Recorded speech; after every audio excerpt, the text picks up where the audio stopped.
Rush sucks against Marines. A Void Ray Rush sucks against Marines. A 4 Warp Gate sucks against Marines. All of them suck against Marines, so you need a ton of Marines. So you didn't start a Reactor Core the second it goes, but you did get another Rax, and then you stop making Marines. There's no Marine being produced, no Marine being produced, no Marine being produced.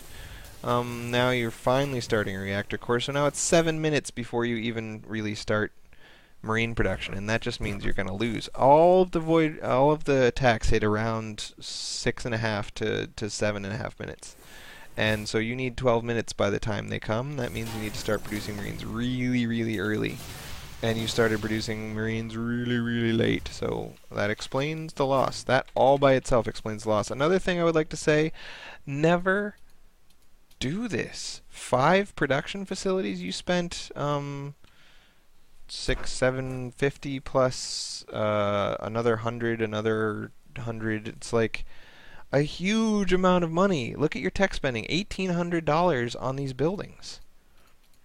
You know, all that $1,800 of tech spending got you nothing.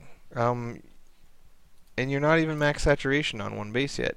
At max saturation, if you cut SCVs and are no longer producing any SCVs, and you've been fighting out in the field, you can afford to produce off of 4 buildings. But this is 5 buildings. And really, if you keep up, if you build units every time you can build units, like if you have perfect production cyclage, you can only really support 3 buildings up until pretty late into the game. So 2 racks factory, start making tanks, and then build your starport, and then after your second tank is done, cut production on your factory and start producing off of your starport instead. And that gives you 3 buildings, right? These 2 and this one. And then later when you switch to your starport, you cut this one out and add this one in, and then you still have 3 buildings producing. So you really kind of just want 3 buildings, not 5. You built this command center blind at 8 minutes. That is some frickin' balls, okay? If he's gonna do a 1 base all in and you wasted $400 on this and all the money on this, oh, you're just dead. You know, like, look at this. You spent every single penny. You have the biggest army you can possibly have, and there's absolutely no chance you could have won. The best player in the world couldn't have taken your army and killed his army. Because expanding and teching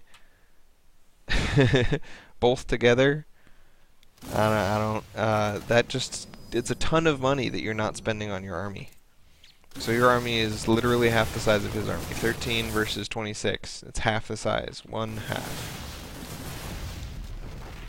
So yeah, I also really dislike that you ever came down your ramp. You knew he was coming, you knew he had a pylon, stay up your ramp.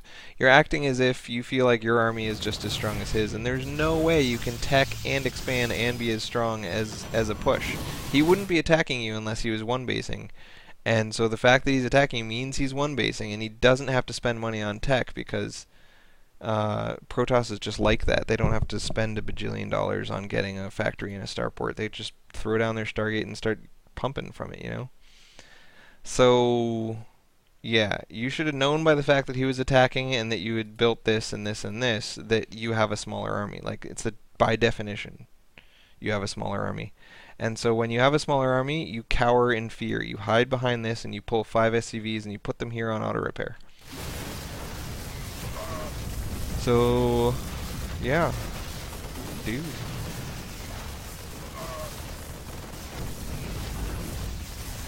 So, again, the build that you're doing is invalid. You can't do this build better. There's no, like, I would recommend you change this and that'll make this build viable. This build is not viable. You cannot tech and expand against Toss unless he already took an expo. If you scouted a 5-minute expo from him, you can do this build. If he hasn't expanded, you're just going to die if you try to do this build every single time. So, yeah, you need a different build, dude. Again, I'll send you a couple replays of the build that I like to do, but I've showed it a bunch of times as well. And it definitely will kick the crap out of this attack or the 4 warp gate that you got hit with before. Any build you do, your main early goal until 9 minutes should just be to cower in fear and survive. And then after 9 minutes, you can start thinking about how to kill him, how to expand, and all that other stuff. The only exception is that if you see a 5-minute expo, you no longer have to cower in fear and survive. You can take your own expo and do your own thing. So, scout whether or not he expos from like 5 minutes to 7 minutes, and if he hasn't expoed by 7 minutes, expect an attack, because people don't one base and then not attack. That's just silly.